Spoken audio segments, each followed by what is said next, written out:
I needed to be aware too that battles won against a particular enemy do not remove that enemy from the battlefield.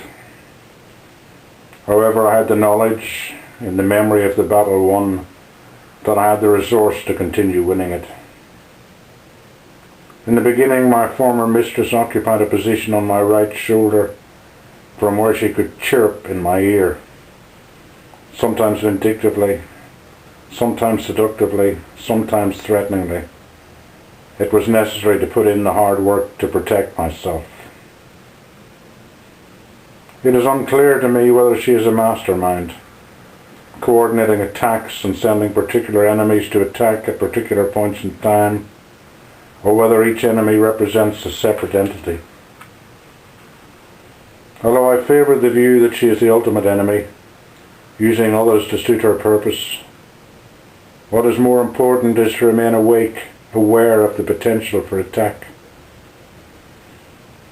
Attacks come in many forms and are often unexpected. Rarely are they the full frontal onslaughts, because those can be seen coming and be prepared for. When I stand on the shore on the west coast of Ireland looking out over the Atlantic, the horizon is so vast that rainstorms can be seen gathering and approaching from a long way off. And although these attacks may be feared, the safe places of the stepping stones can be sought in advance and will provide shelter. More often that foresight is not available to us. Attacks arise out of the blue, or in combinations which catch us by surprise. And often we feel that we've been ambushed, hit by the sudden shower from an apparently cloudless sky. Nonetheless, the stepping stones are set in open spaces and high places where the view of the horizon is unencumbered. Be aware too that the passing of time does not diminish the potential for these attacks. When enthralled to my previous mistress, my horizon had become narrower and narrower. It had become restricted to things I could achieve whilst within her grip.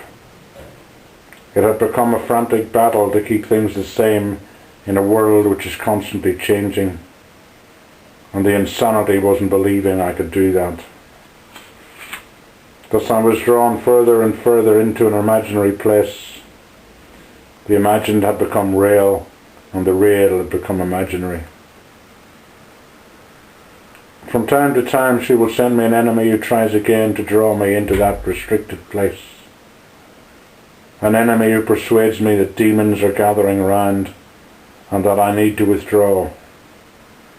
Yet in the process of withdrawal I feel curtains closing, shutting out the light, and doors closing behind me, doors which have no handle on my side. The delusion she sells me is that by closing down, shutting out, making the space narrower, I become more secure. It is just that, a delusion, and if I believe it, malaise will set in. I need to counteract the inertia, reach out, shine the torch, make contact with the beautiful fairy, and get back to the stepping stones, for the demons will vanish in the light. The enemy is a constant too, often waiting for a weakening which may be the product of a different attack.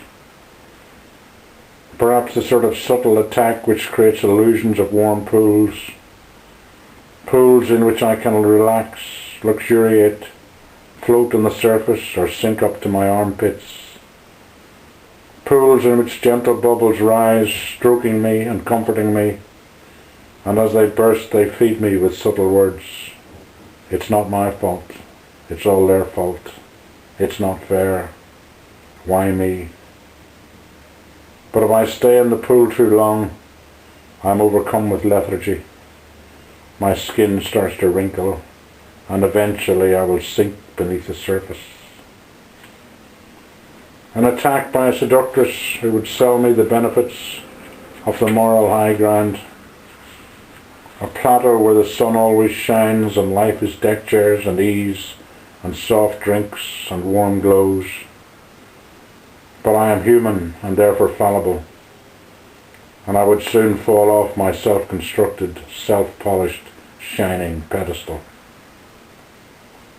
A different attack by a demon with glowing eyes and boundless energy who would claim to be my friend. He persuades me towards dark red buildings with a constant glow from the windows, and inside a fire which is never extinguished. A fire which, as I hold out my hands to it, heats the very core of my being. A fire which I too can feed, and the more I feed it, the more intense the heat. A heat which seems to emanate from inside me. And while justified anger will mean never feeling cold again, the end result would be self-combustion.